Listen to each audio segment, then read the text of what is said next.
I just want to welcome you to Alliance Associates Realtors home buying seminar. This is a home buying seminar that is for anybody that's interested in buying a home in the near future, even in the season that we're in.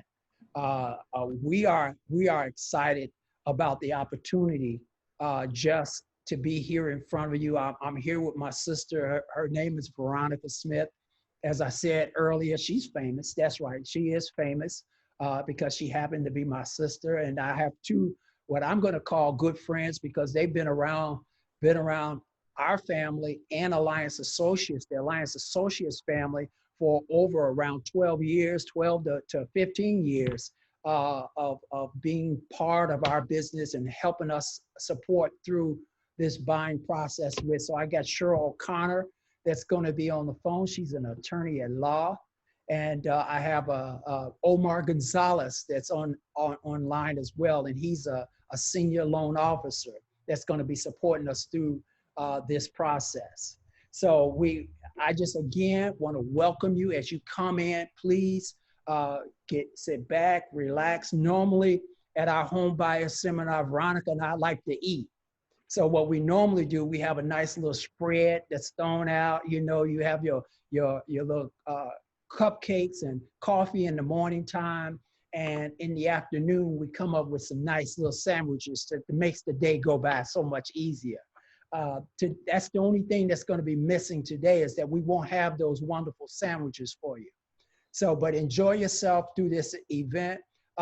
Please, guys on the phone, Veronica, go ahead and introduce yourself a little bit while we're on the phone. Hello, I'm Veronica Smith, and I am the brains of the operation here at Alliance Associates Realtors. It's a joke. It's a joke. He's my brother. I have to take credit for everything that I do. I've been working in real estate for over 16 years, close to 17. Lord have mercy. And I have been working with Sherrill O'Conner for 15 years. Real estate is our passion. I entered real estate through my brother Toussaint, who was literally making all the monies while I had the brains in the background, and I decided, hey, let me just go on in there and join him. It's something that I put my heart and soul into. We put our heart and soul into. We are a teaching organization. We love to teach the home buying process to our clients, not just sell them a house, but teach them how to maintain the house and hold on to the home. Some of our buyers listen, some don't, but it's all part of the real estate business. And that's who I am. Thank you, Veronica. Omar, how about a quick intro for yourself, sir? Yes, my name is Omar Gonzalez from First Centennial Mortgage. I'm a senior loan officer at First Centennial. We are located over in Aurora on the corner of Orchard and Sullivan. I've been a loan officer with them for about 9 years now, and I've been a loan officer for 15 years. So I've seen it all. I've started back when the housing market was really hot and prices were going up, and have been through the housing crash, and still here now. So I pride myself on the experience I've gained over the years, and being able to help people with their loans, hard situations, whatever it takes. We like I said, I've seen it all, and hopefully can help a lot of people here today. That's pretty much it. Well, I appreciate you, man. Appreciate you being here. Sherrill, how about a quick intro? Hi, I'm Sherrill O'Conner. I went to DePaul Law School, graduated in '99. So I've been practicing law for over 20 years. I've worked with Toussaint, Veronica, and Omar on numerous deals over the years. I have a lot of experience. Also went through the real estate crash in '07, '08. So been around the block a few times with real estate transactions. Enjoy helping and assisting anyone in their real estate needs. So I look forward to doing this Zoom. It's weird. Being on this virtual content, High but five, Sherrill, high five.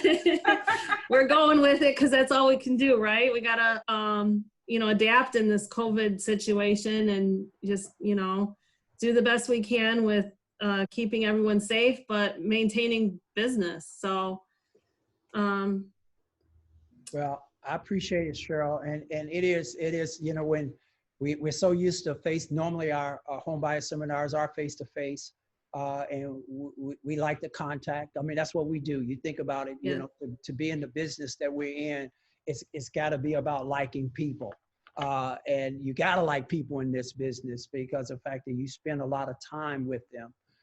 So I'm glad to have you guys with us, but also to have the audience that are joining with us as well. So again, I say to you, and I'm gonna say this several times, feel free to share this. I hate this knowledge and wisdom that we have on the phone now to pass us by, but I just want to work through this process. I know we had a little electronic problems up front, but things seem like they're working out. The numbers, I'm still seeing the numbers fluctuating back and forth. So I'm not real sure what's going on, but I don't want to have the people that's online not to be able to share within this what's going on. So with the knowledge. So we're going to get started. And one of the things that, as you can see from our first slide, as we go through these slides here, is that so often people get caught up in the renter world. And I love this pick here about I see renter people who don't realize that they could be homeowners. You don't know how many people that have 700 and 650 scores that call us up, call Veronica up, and call myself up and want to just rent their next house instead of going to the process of trying to buy their very first house. And sometimes the process is, to be honest with you, renting today can be crazy. Going through your process of getting that, sometimes it's just as easy to buy a house and actually have the money come to you that you're paying out to another individual who's collecting that money and is investing in you instead of you investing in yourself. Veronica, talk about renters for a second versus buying a home. To me, renting a home, renting an apartment, renting a home, you're only building equity for the person that you're actually renting from or leasing from. If you really want to build equity, if you really want to get your neighbors out of your business, there's so much I want to say about owning a home. You become your own landlord. You become, you can decorate, you can paint, you get the benefit of the taxes. You just get the benefit for your family. And versus leasing a home, you're building equity, riches for other people, and the best thing to do for your family, for yourself, for your future is to own some earth. And you know what, Ronnie, on top of that is people don't really think about the interest rate and how low the interest rates are now. And Omar, he's going to talk about that in a little bit. But with these interest rates so low, so often you will have a lower mortgage payment than you will a rent payment. absolutely. But the overall goal, this is what we say, this is what we live by. The overall goal of what we're doing today as we go through this process is getting the keys in your hands, getting you to understand what it takes. You're going to hear from Omar.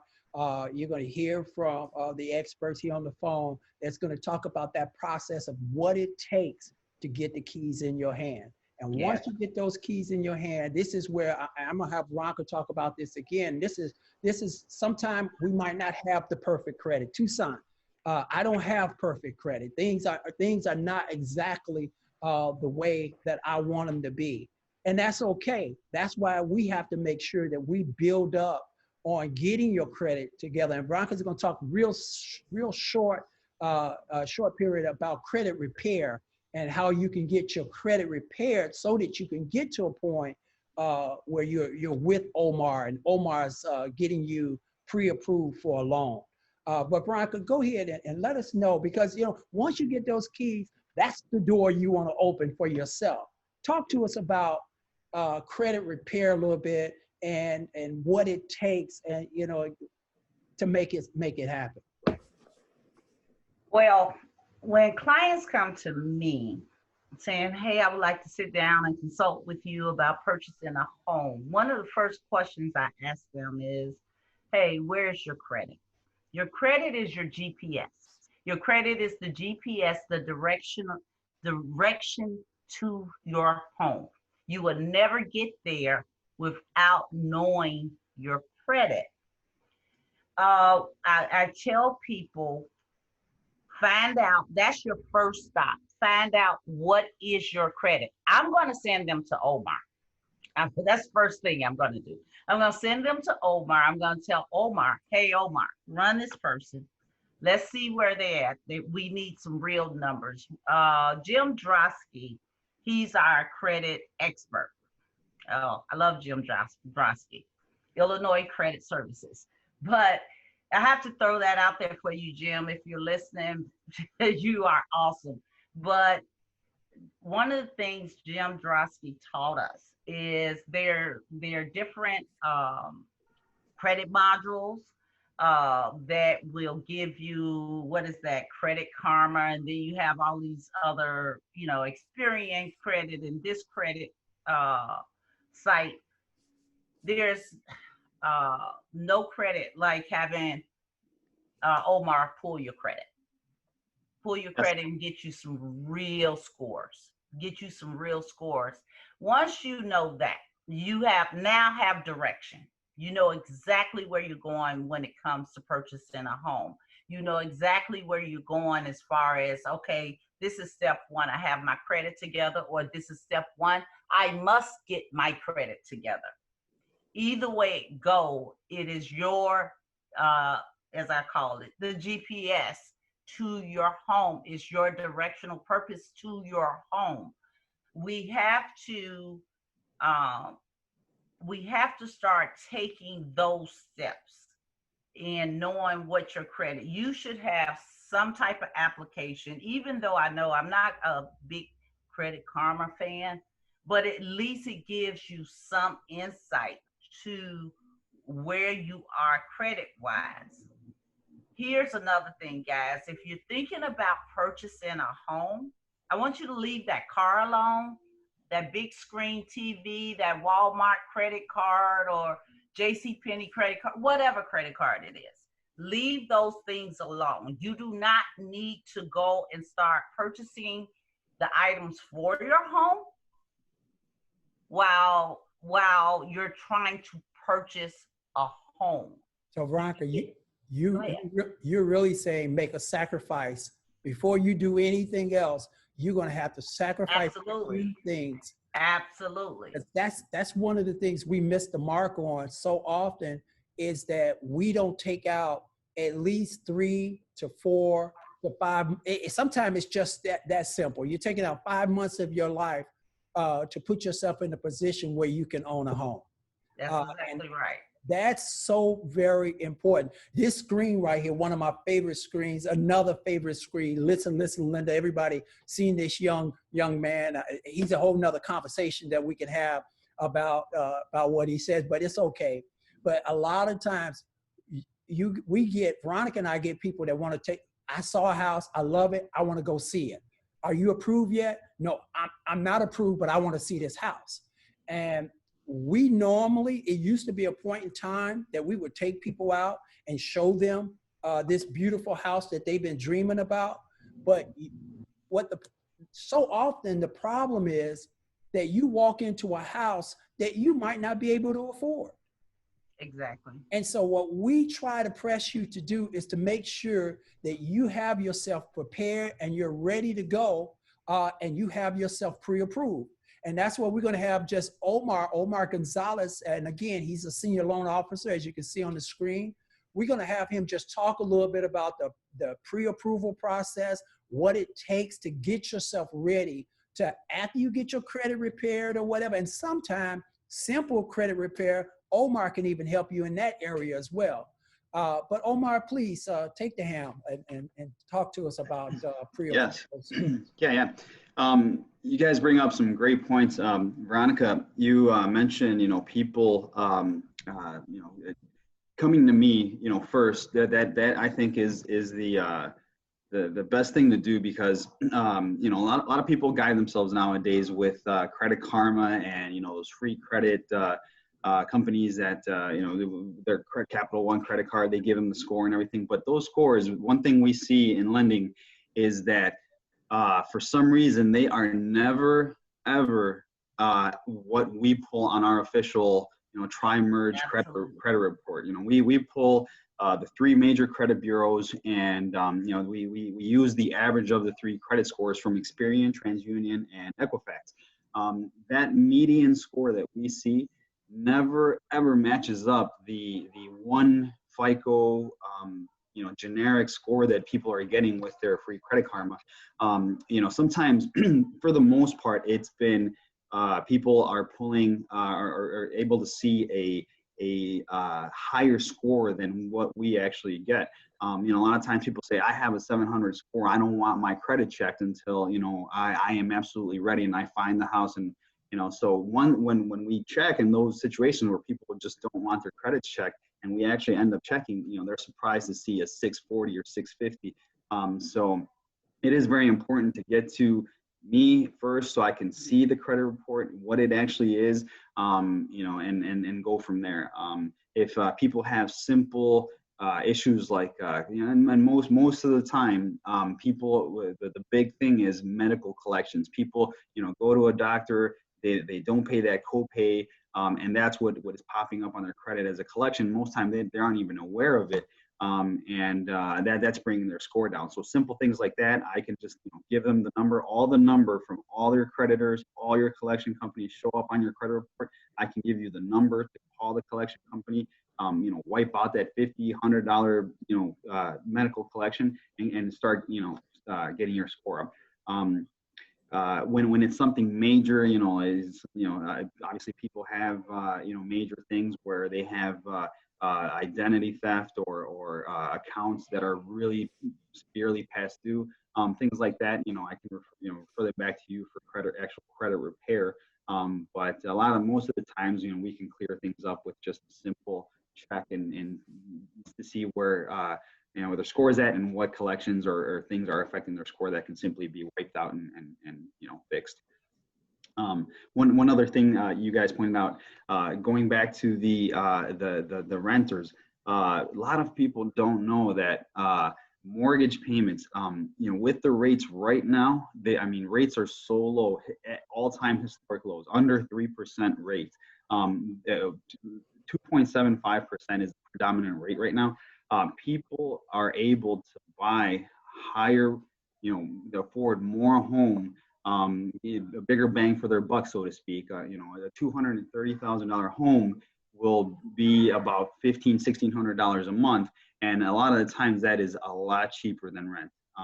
Rental payments right now here in Illinois, a low rental payment is $1,500 or more. So you're buying your own $230,000 home for lower than what rent is. So that is a great point. I do want to say also, somebody mute your phone. I'm getting some feedback on my side here real quick.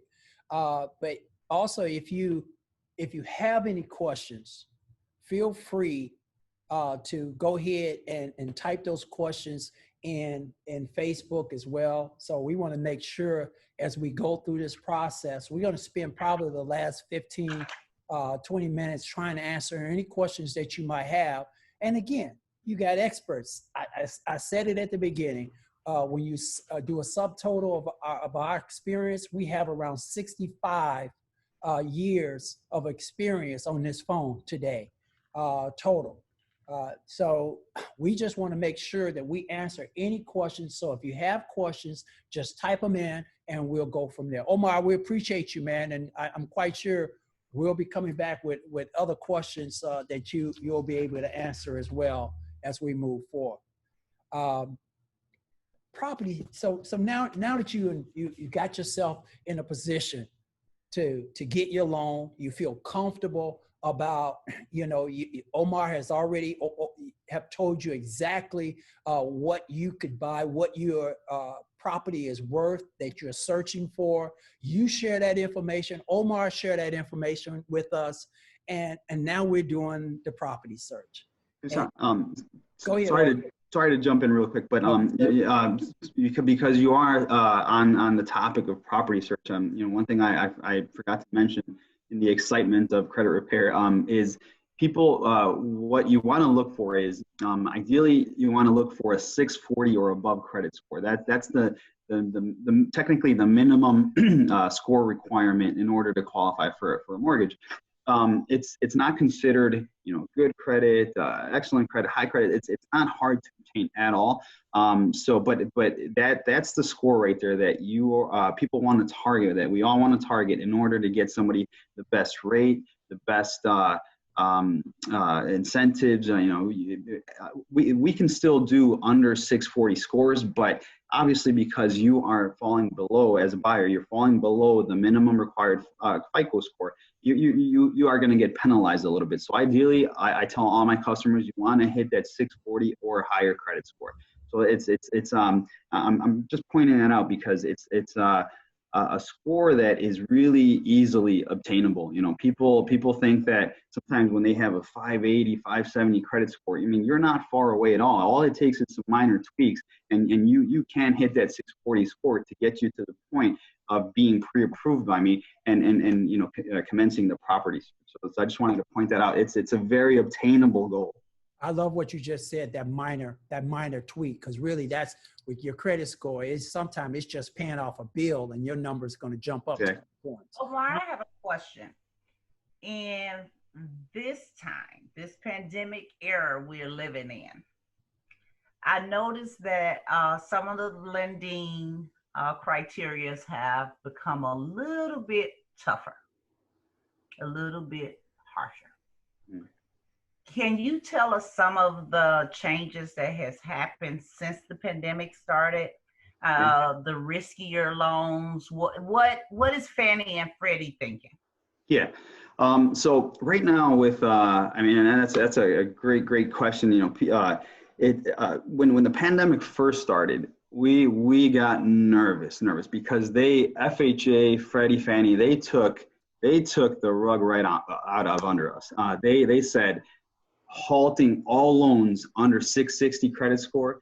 We had people, what they did was they raised the rates to where even people with 680, right under 700 scores, we couldn't lock people into a rate because they were saying, okay, we'll do loans, quote unquote, but if you want a loan, it's going to cost you, if you want a 5% rate, you still have to pay $10,000 on top of closing costs in order to lock a loan and have us take the risk right now. So when the pandemic first started, we got scared. Our president, Stephen Corman from First and Tenant Mortgage, had to send a company-wide email and said, guys, I've been on the phone with investors and secondary market and we're going to be okay. It's just a reaction. People nobody knows what's going to happen, what's going on right now, but it's going to correct itself. And so that went away, and the federal government's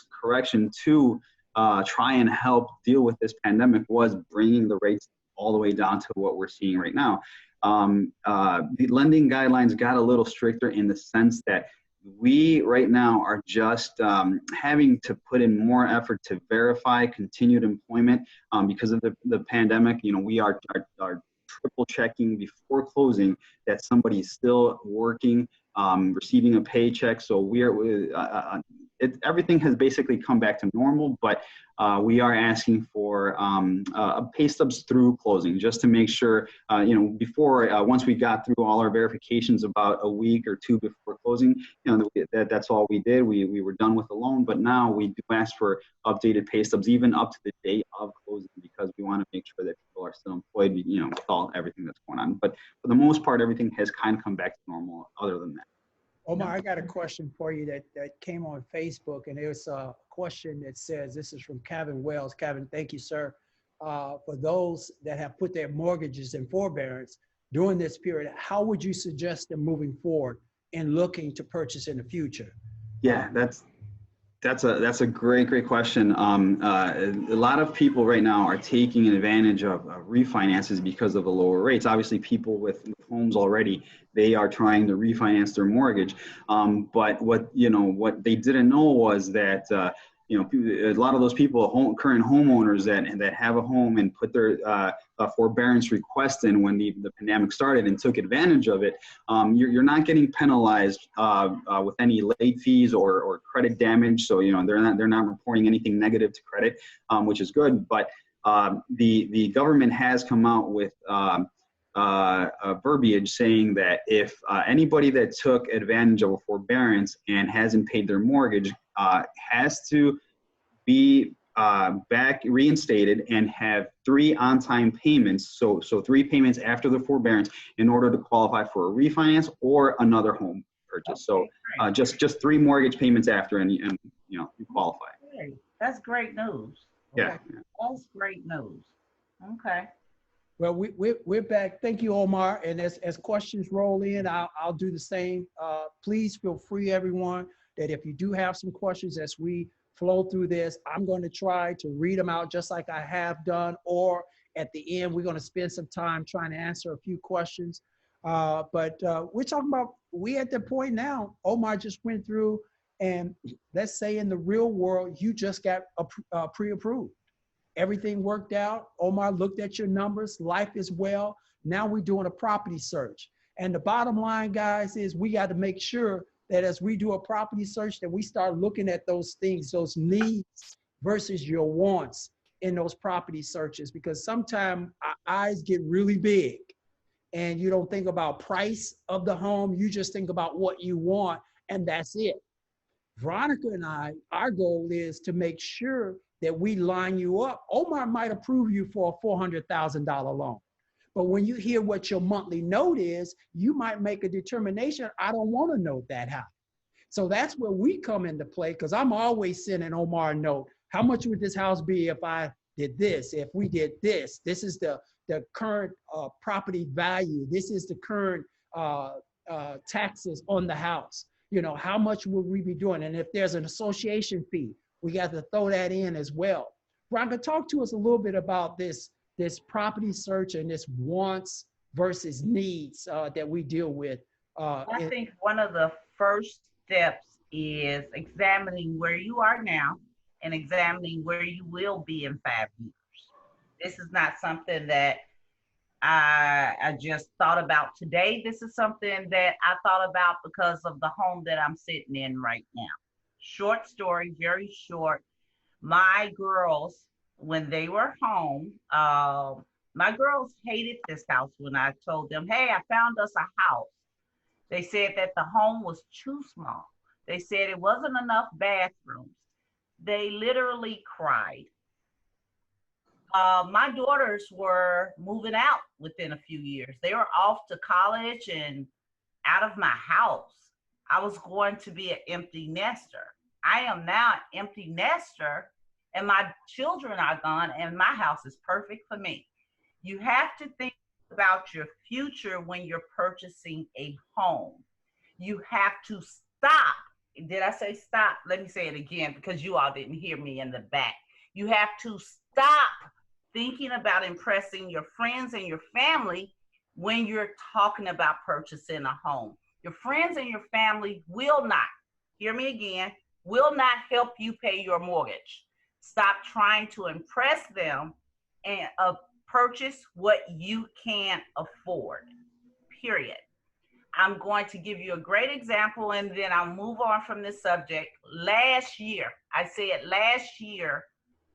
asked a client, my client, are you sure you want this note?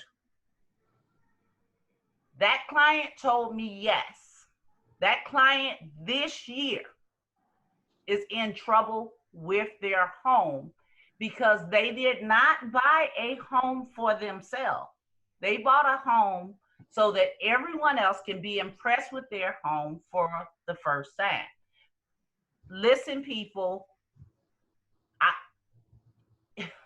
anyone that views your home is only going to be impressed one time. You are stuck with that note for 30 years. Purchase what you can afford. And Veronica, I want to emphasize something too.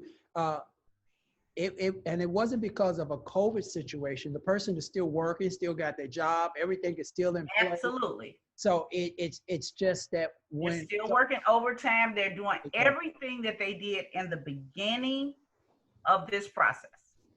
So you have to make sure that you put yourself, you know, if you were in the 40s and 50s and you're thinking about buying a home, which is great, it's fantastic, you know, most people are starting to take into consideration retirement. So you have to take all of those things into consideration. And then the other component is where do you want to land when it's all said and done? The location, location is everything. So where do you want to land? Where do you want to live for the longevity of your life, the location of the proximity of your home to your job? You know, it's so often I hear people tell me, just look anywhere. I'll look at all of DePage and all of Kane County, and let's see what we come up with. And that's just too much. That's too much. You need, as future buyers, you need to drive around and really get a feel for where you're comfortable. Where do you want your children to go to school? What type of neighborhood? Think through those processes and not wait for me or Veronica to take you out to show you the neighborhood. You should already have an idea of what neighborhood you want to be in. I have one more for you. Go ahead. How far is your job from the neighborhood that you think you want to purchase in? If you're living in Chicago, you have Chicago winters. You have Chicago traffic. You have to take all of those things into consideration when you're purchasing your home. That's good. Can you get to your children in a timely manner? Or your family members in a timely manner, your parents? You have to think this process through. And I just want to say this, I'm going to keep saying it over and over again as more and more people, because the numbers are kicking up a little bit.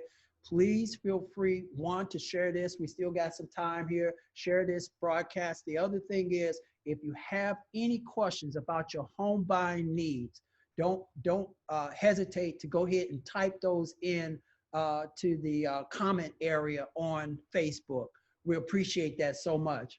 But Veronica, the other thing is that we talked about earlier this morning is these bells and whistles. Oh, yeah. You know, and you know, when you think about it, and the question is, what kind of features are considered extras, or do you want in your home? What do you want in your home? We take into consideration all the time that all the things, the granite countertops, you know, that stainless steel refrigerator, and we sort of, what, Veronica, ignore the roof? Yeah, we ignore the roof, we ignore the plumbing, we ignore the HVAC, we ignore the electrical. We ignore the things that's going to burn the money right out of our pockets. We ignore all of that because we're looking at a refrigerator that may cost $800 to $1,200 when our electrical is going to cost us probably $6,000 to $10,000 to repair. What Tucson and I try to focus on while you're excited about the house is looking for those things. We are not inspectors. We do not claim to be inspectors. But we have worked with professionals for a very long time who have shown us what to look for in the house, some trouble spots in that house. And we try to use our experience to help you see where your money is really going to go. You can put your own granite in. You can buy your own stainless steel refrigerator or stove. You can, Tucson, watch this. You can even rehab your own basement and make that diva cave or that man cave. Come on now. But can you put on a roof, HVAC, do your HVAC, your heating and air conditioning, your plumbing and your electrical? Can you afford to do that? So there's things that we should take out of the home buy. Yeah, you want the things that you want. But you also, I think you want more the things that you need in this house. And you got to be the one that weigh that out when it's all said and done. Because again, we're there to support you.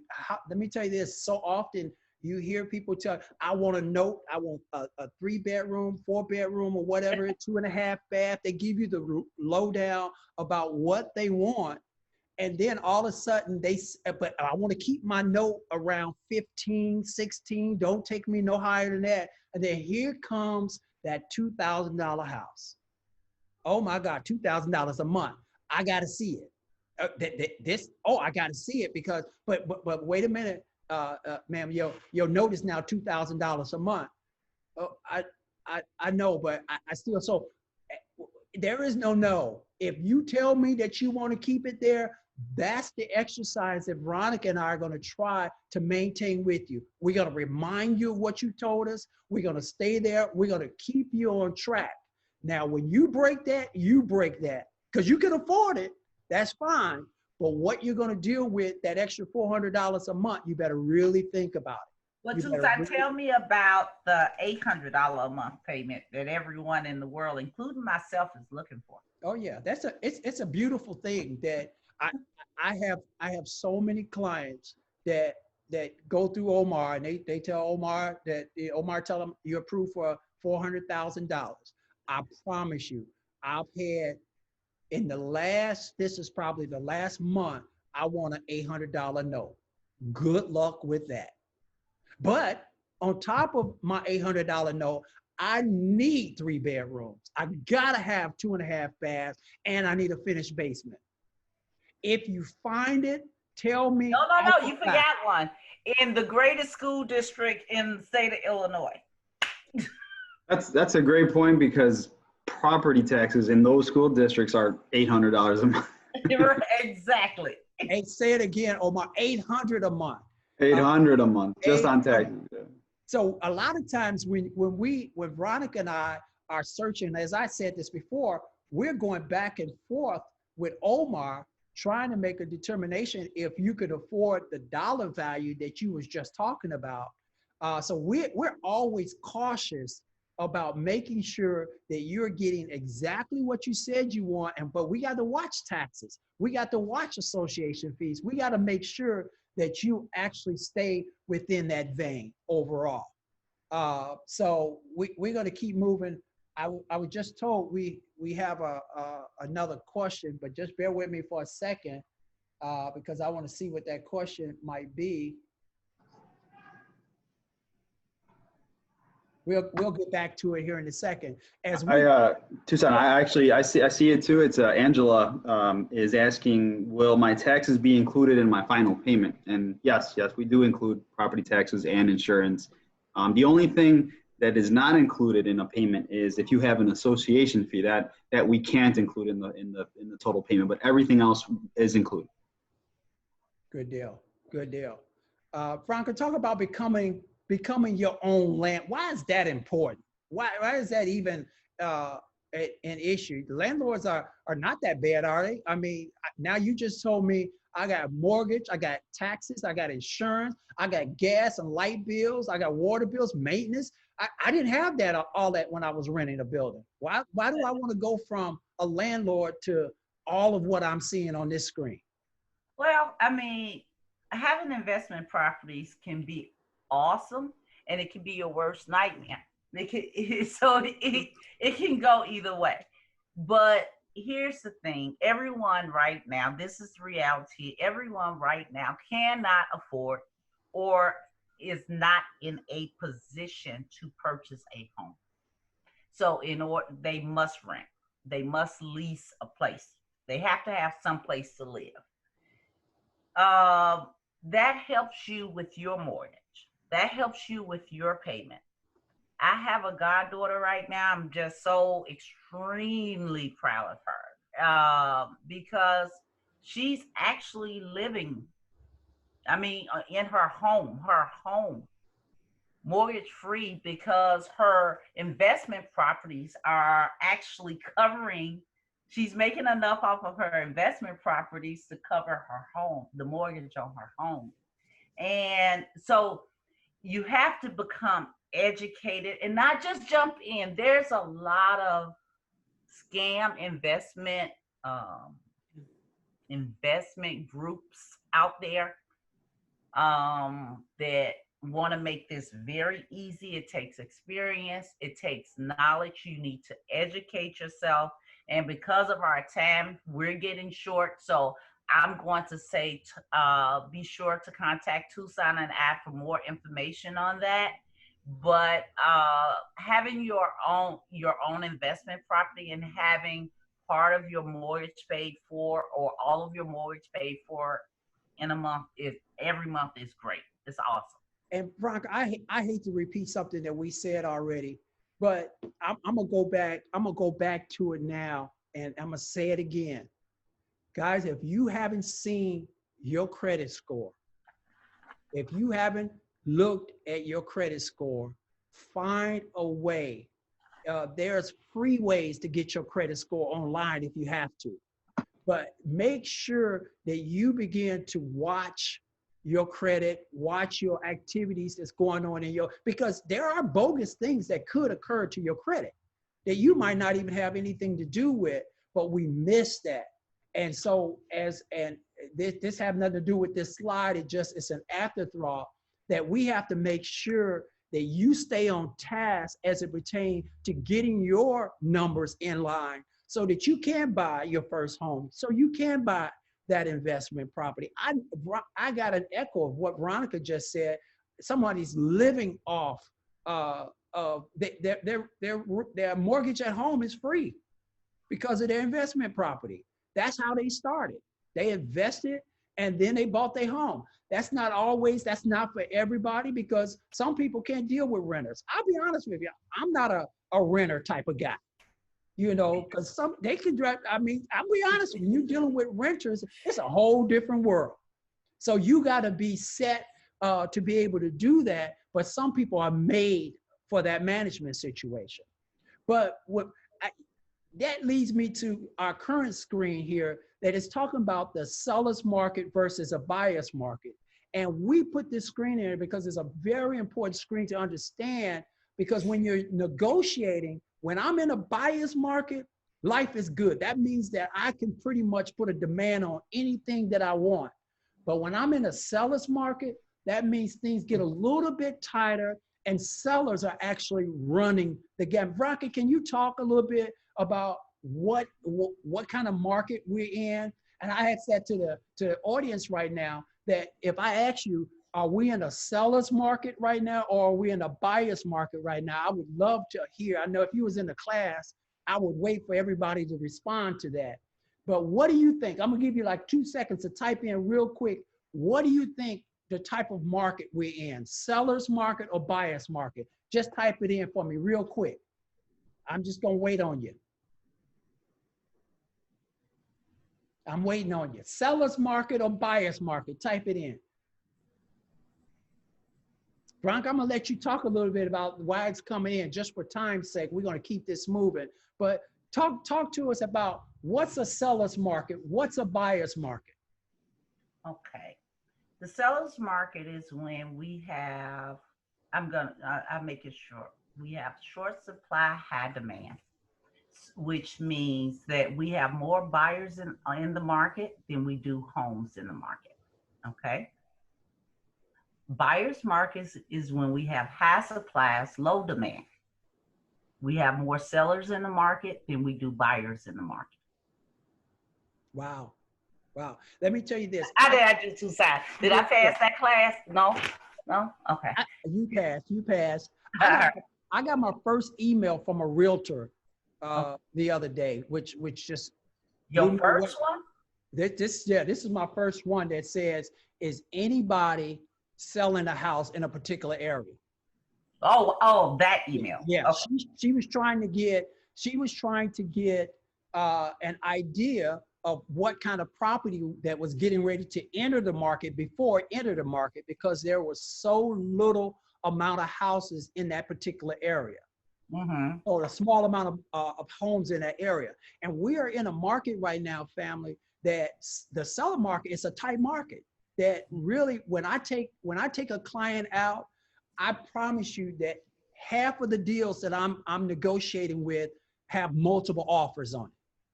Right. So if you're not ready to go up in price, we're looking at the next house. You know, so I think we should clarify also, we in the Chicagoland area are still in a seller's market. We have multiple offers. I put a property on the market a couple of Thursdays ago. No lie. Called Sherrill O'Conner, and I told her I put it on the market on Thursday. Sunday I was under contract. Multiple offers. Go ahead, Omar. I'm sorry. I jump in just to attest to that, Tucson, we have not seen a single purchase loan come in company-wide at list price. Everything is, I mean, we've seen deals come in $20,000 above list price, but predominantly right now they're coming in 8 to 10 above list price. So that is a great point. You are paying a little higher for the property, but right now, honestly, with mortgage rates at all-time lows, you compensate on that end. Yeah. But yeah. I want to just say something too, because some of the buyers that contact me, they were with previous realtors, and I'm gonna stand up for my fellow realtors right now. I'm gonna stand up for them, because they said my last realtor wanted me to bid over on a property. Yeah. The property was $195,000. They wanted me to bid $200,000 on the property just to increase their commission. I'm telling you, Mr. or Mrs. Buyer, you are wrong about that realtor. You are wrong about that realtor. That realtor was actually saying to you, hey, I want to give you the best opportunity, the best chance to win the bid on this house. You may have increased his or her commission by $10, $15. Trust me, they're going to buy a sandwich with it or pay taxes on it. They're not trying to get that extra money out of your pocket. They're just trying to give you the best opportunity to win the bid on the property that you love. And Veronica, I want to say this on top of that, as we deal with the seller's market that we're in, I see a lot of the answers came back buyer's market. It's a seller's market. It's a seller's market, people. It's a seller's market. So the other thing is, don't come into the market to buy a house expecting to get a $15,000 reduction. You know, it's just not, guys, it's not going to happen. I mean, just try it for me. Just try it for me. And really, it's a futile effort, because in 99% of the time, if the house been on most houses that we're dealing with has only been on the market for less than a week, because they're turning over so quickly. So when you want to just try something, you're putting yourself in jeopardy of losing a house that you really love. I think my family can live here, because if you're interested enough to put an offer in a house, I guarantee you that's a house that you think that you can live in. So I'm just saying, be cautious. We're here to support you. Veronica and I've been in the business now for 16 plus years, Veronica 15 plus years. And every time I say that, I find out that I'm a year off. You're a year off. See, every time I say it. So it's amazing, but we've been in the business, you know, well, I can say since, for me, it's been since 2003. And so Is it 2002? Not 3. Yeah, so my brain would work, but been in the business a while. And so we've seen the roller coaster rides.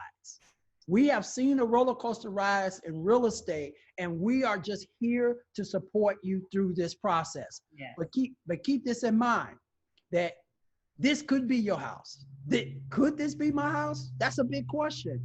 Could this be the exact desire with the insides, with all of the bells, the whistles, you know, can you dream it? Is this something that you can see, that you can live in? Are you willing to go through the steps that it takes to get you in the house that you desire? Right. I believe you can, but it sometimes in that effort, it takes a little work.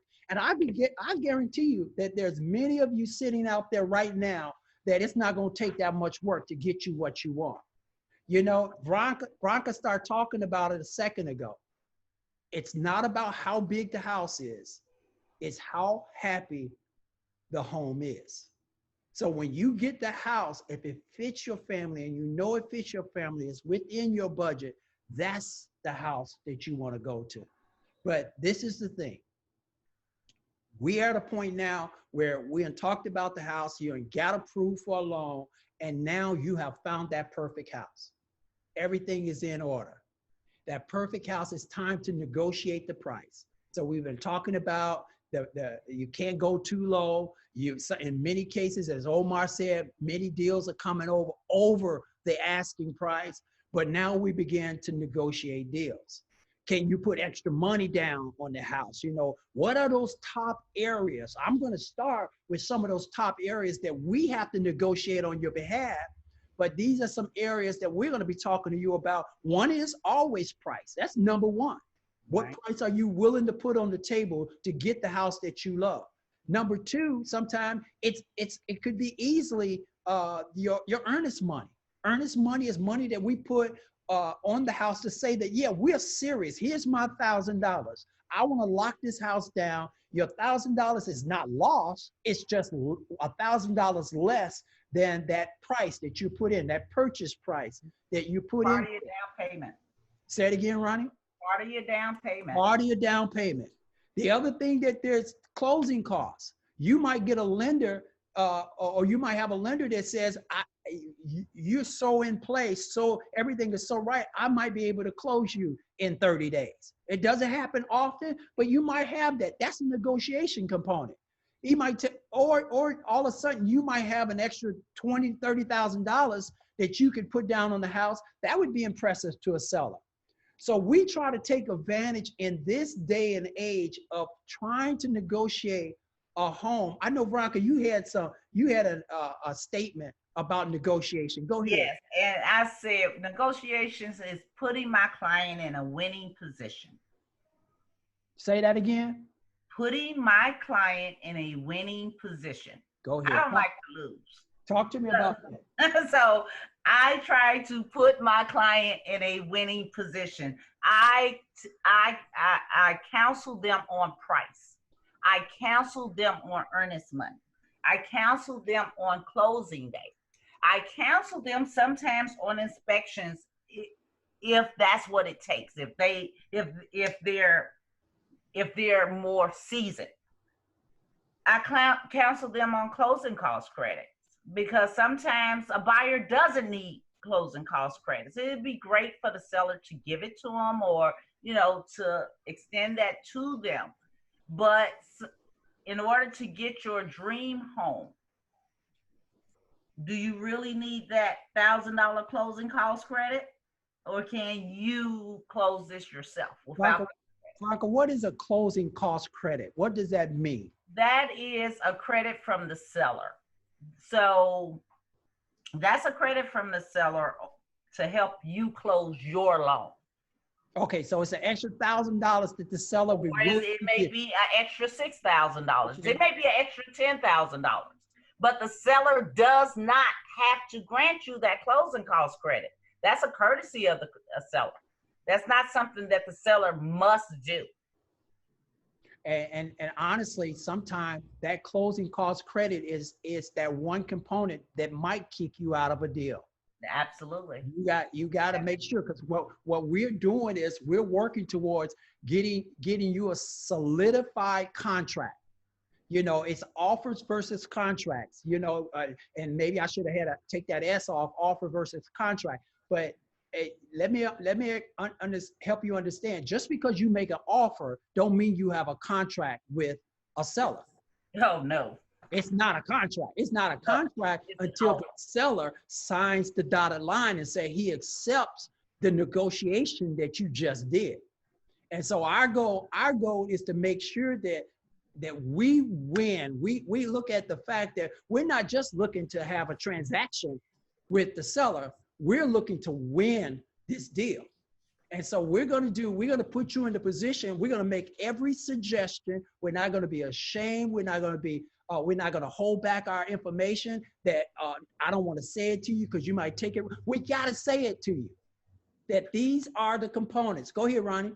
I just want to say, when we're putting in an offer, and especially when it's time sensitive, as far as this is a popular property, there may be multiple offers on it. A lot of buyers I have, in my experience, have said, okay, I want my attorney to look over this before I submit this offer. Okay, an offer is just having a conversation, just having a drink at the bar. Just let's talk for a minute. I like your product. You like my money. Let's have a meeting of the minds. That's it. That's what the offer is. You are not under contract until the seller says, you know what? I like you, and initial that offer. Once the seller initials that offer and accepts it, it becomes a contract. Once that contract comes into play, I'm going to do a couple of things. Go ahead. I'm going to send it to Omar, and I'm going to send it to Sherrill O'Conner immediately, because the loan officer and the attorney needs that contract to get started. The attorney needs it to protect you. And at this moment, I'm going to introduce Sherrill O'Conner, not only my colleague, my attorney, she's one of my best friends. Sherrill O'Conner, take it from me. Well, I would like to just add to or build on the discussion you just had. When you're in a seller's market and you have possible multiple offers, it is nerve-wracking for a buyer to sign something or such as an offer before they're explained the contract by an attorney. It's like 13 pages of lots of legal stuff. Every 7.0 standard contract in Illinois has an attorney review clause in them. What does that mean? I have 5 business days to get you out of the contract if something is not right, or you don't understand something, or this is not the house or not the right property for you. So I would say go ahead and initial and sign the offer, get that offer over to get the house even before you can talk to me or any other attorney on the matter, because there's typically a 5-day attorney review in every standard 7.0 contract. But once you get the contract, so I usually like to tell people a contract or a closing, or however you want to say it, has 3 stages. First stage is the attorney review and property inspection that goes along at the same time. You have 5 business days for your attorney to review the contract and 5 business days to do a property inspection. This is a large investment, house, a car. It's one of the 2 biggest purchases you can do. I strongly suggest getting a property inspection or an inspector to go and review the home. Veronica in Tucson, I've been working with them for a long time. They're 2 of the best realtors I know that look at the mechanicals, look at the major things in the home, the foundation, the HVAC systems. And, them 2, they're not contractors. So or inspectors, I'm sorry. So if your inspector comes out there and finds something really major, they go on the roof. Your realtor can't go on the roof when they do a showing. So they get on the roof and the roof is not good. I have the chance to go to the seller and say, hey, the roof is bad. You have a few GFCI outlets that need fixing. You have multiple different things. I can go to the seller and ask the seller to do these repairs and or get a credit for the repairs so that you can do the repairs once you become the owner. Let's just say that you and the seller don't come to an agreement with regard to what you're asking them to repair. That in that regard, as long as we abide by the dates in the contract and we do our inspection within 5 days, you can get your earnest money back and walk away. So that's my job. My job or my role in the transaction is to protect your earnest money, make sure that the seller is abiding by the rules in the contract and they give you the credits and you know, basically clear title, get rid of whatever their bills are, they pay them so that you take the home free and clear of any seller obligations. So from there, after you clear the inspection phase of the contract, let's say you become, you know, you have an agreement with the seller agrees to do, you know, the repair, all the repairs that you asked for. We now shift into the, I want to say the second phase of the contract, which is for you to secure your loan. Omar spoke earlier about how come to him and get, you know, have him search your credit, and you know, he does that and he finds a number that you can afford. He issues a pre-approval letter. That pre-approval letter is something completely different from getting a firm mortgage commitment. So that phase in the contract, phase 2, where we're in that loan phase and it's your time to get, you know, secure your loan, that's when we are trying to get for you a firm mortgage commitment. It's really important. So once we clear the inspection, we usually say to the lender, hey, we've cleared our inspections, go forward and order the appraisal. So that's the big thing that goes on. In addition for you guys or buyers, the lender's going to ask for you to submit a bunch of documents, your pay stubs, tax returns, bank statements, all those type of things. You are also paying and ordering an appraisal, which is what the lender does. They send an appraiser out, the appraiser appraises the property, we get an appraisal report back. Let's just say that, you know, you have a $200,000 home, the buyer or Veronica or Toussaint secured to the buyer a closing cost credit of, you know, a large closing cost credit of $5,000, $7,000.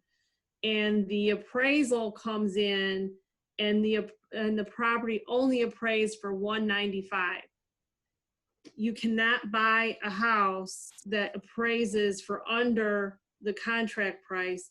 Your lender's not going to give you the loan for that. So we go back to the table. It's a little unusual now. I haven't had too many deals where the property has not appraised out. COVID has been a little weird. There's been, you know, a few things where appraisers are looking at the house, and in COVID is the market less, or is the price is less? I don't know where things are, but that's why you have an attorney to protect you.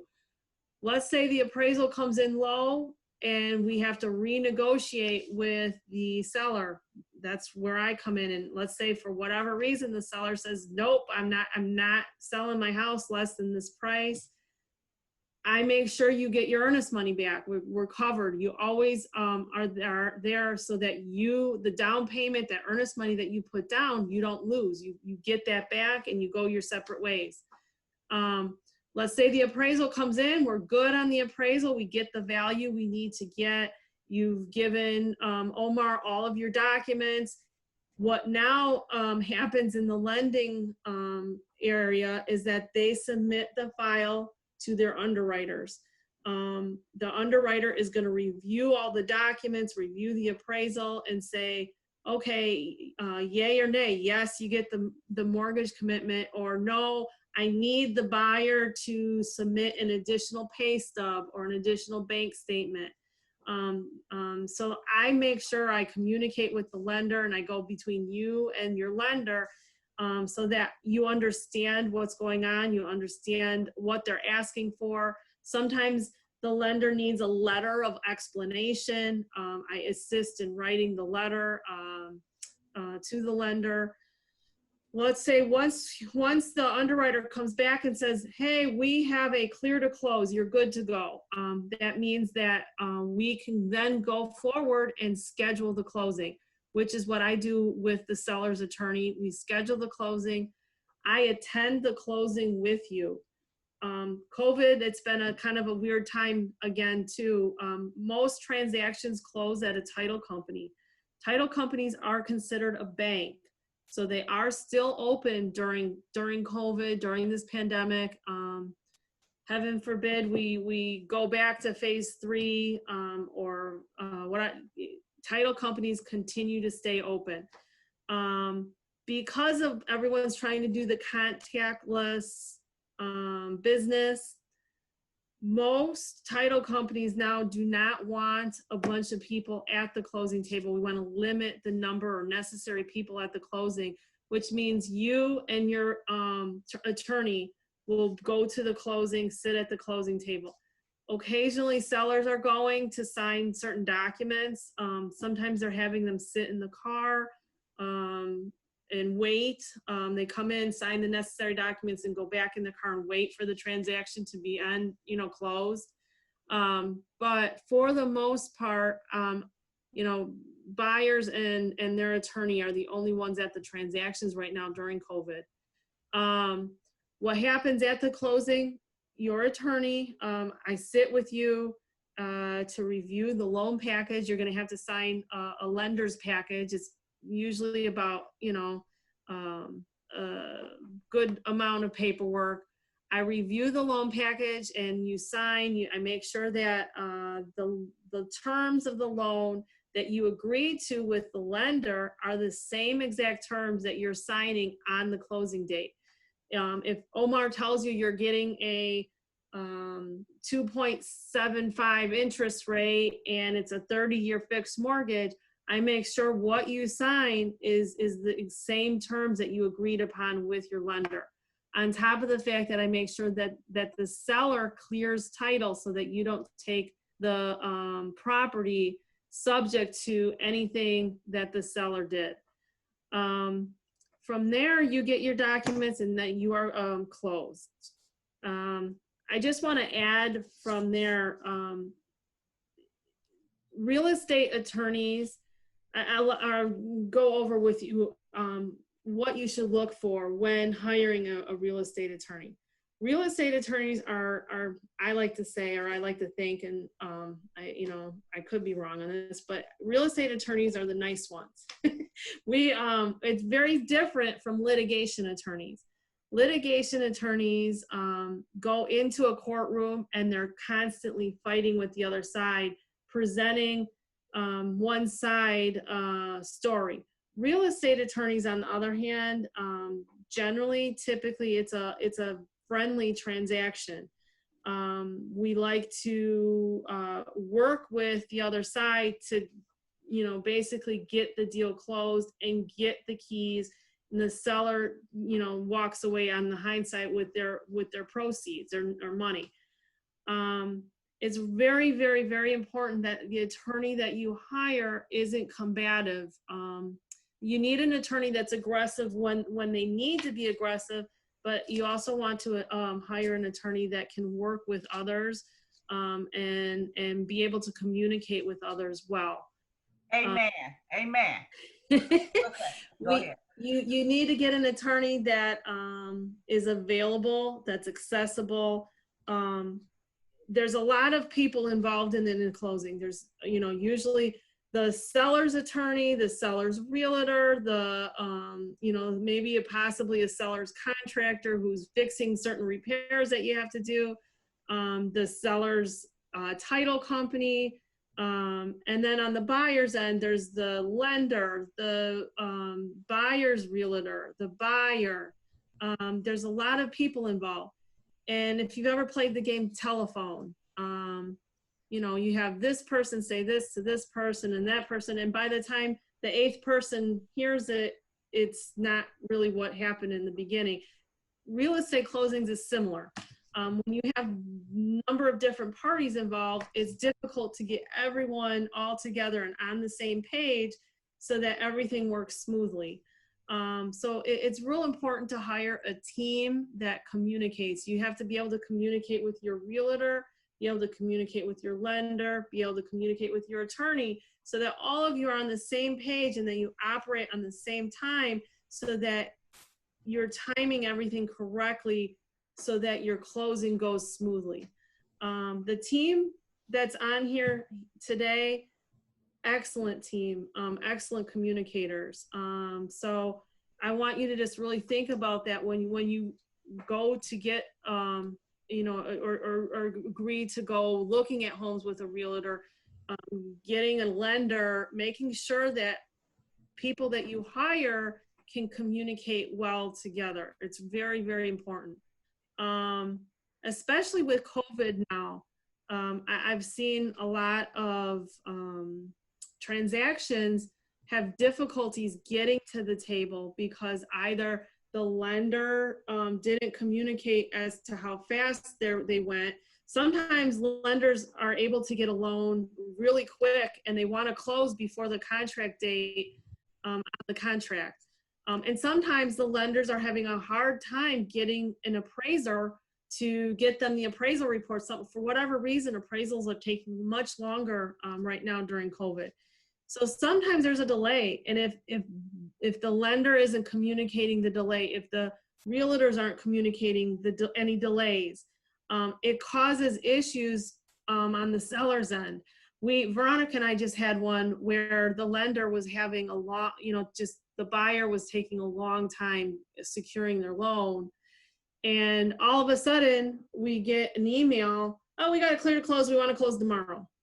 Well, we have village issues on the seller's end. There's a lot of these villages now require a village inspection, require a final water read. And a lot of the village employees have been furloughed, and especially none of the villages were open until probably middle of June. And so everything is backlogged. These inspectors don't go out to your property right when you call them. It's taking a while. And so if your team of people that you have hired aren't communicating and relaying to the other side, hey, this is the status of where we're at, you may have your clear to close, but now the seller has to wait 2-3 weeks before they can clear their village stuff. So I can't stress enough how important it is to have a team of people on your transaction that are able to communicate and work well together.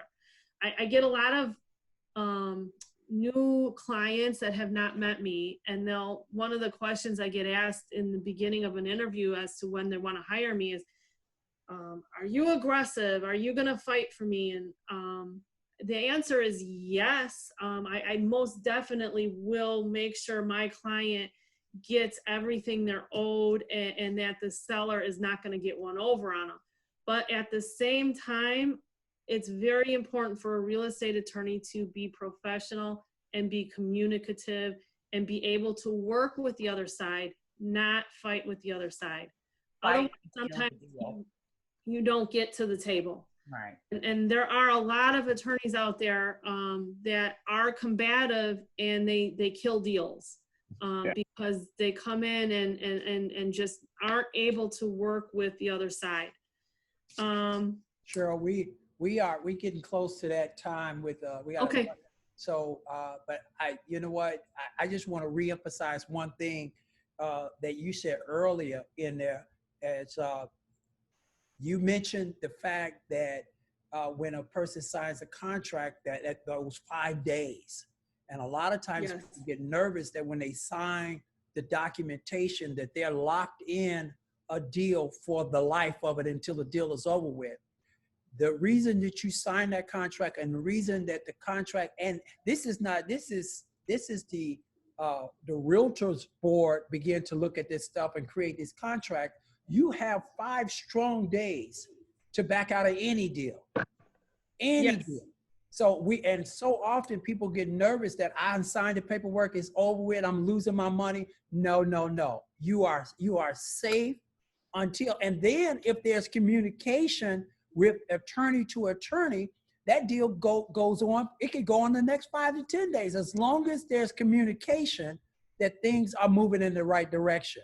You know, so Correct. That is correct.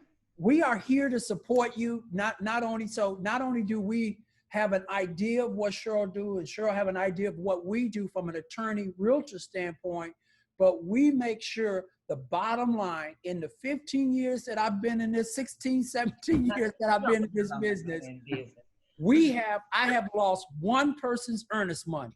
And the only reason that is because they didn't call. They didn't try to communicate. They disappeared off the face of the earth.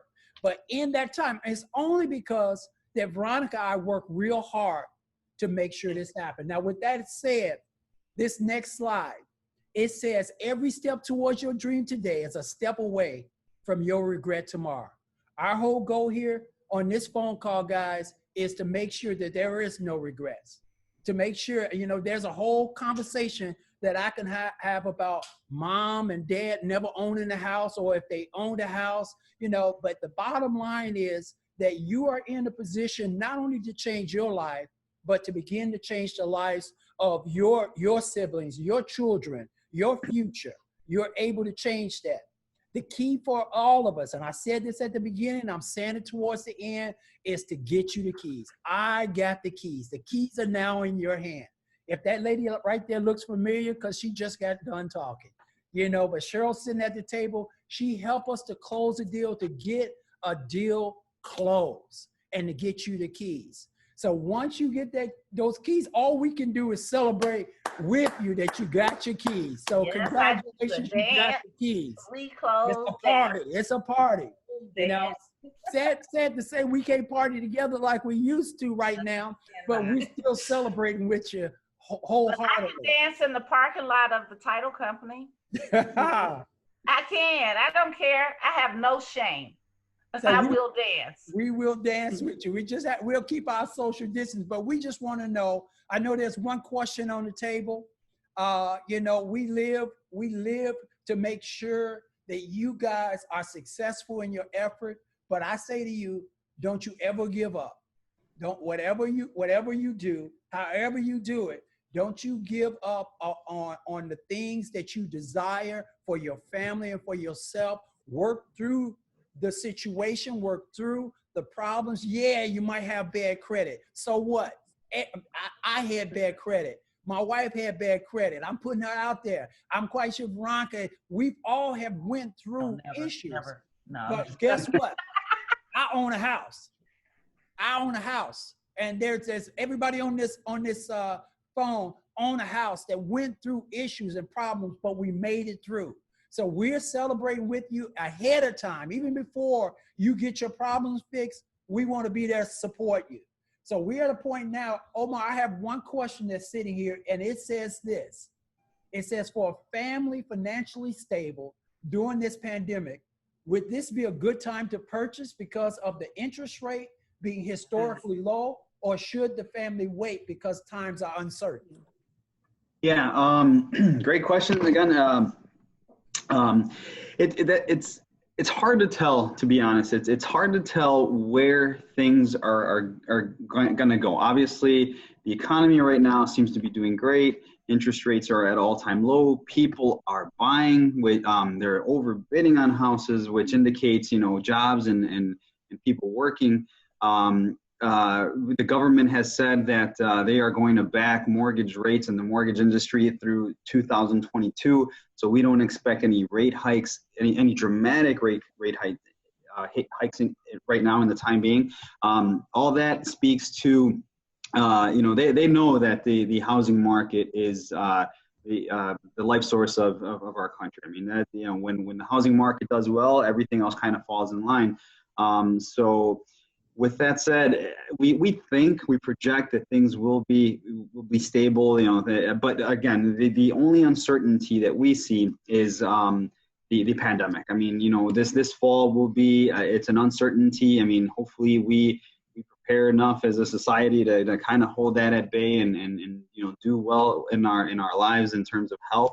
I think as long as that's is stable enough, I think the housing market will also keep going and thrive. Right now, to a point we were talking about earlier with the prices going up and rates being low, just to give everybody an idea, if you pay $10,000 for about $10,000 extra you pay on a house, it is about $70 to $80 more on the mortgage payment. But with rates being 2.5 points lower than they were in the past, your payment is $200-300 less. So even with the property prices increasing, payments are actually less because of the rates. So in that sense, it is a good time to buy. It's a really good time to buy. I mean, you're affording more, with a lesser payment. So to answer the question, I think it's a good time to take advantage of it. The government is supporting the mortgage industry. So I don't think that is going anywhere in the time being. The only uncertainty, obviously, is what will happen with this whole pandemic. And we totally agree with that. That's part of our sell as well to our clients, that this is, I mean, think about it. You're either going to rent, you got to live. Gotta live. You gotta live.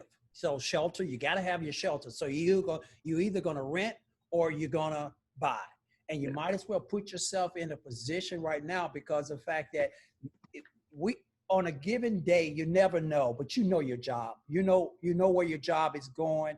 You can see the benefits of it. We do have another question.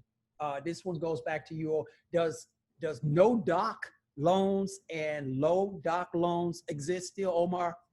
Yeah, that's a good question. The no doc and low doc refers to, for people that don't know, refers to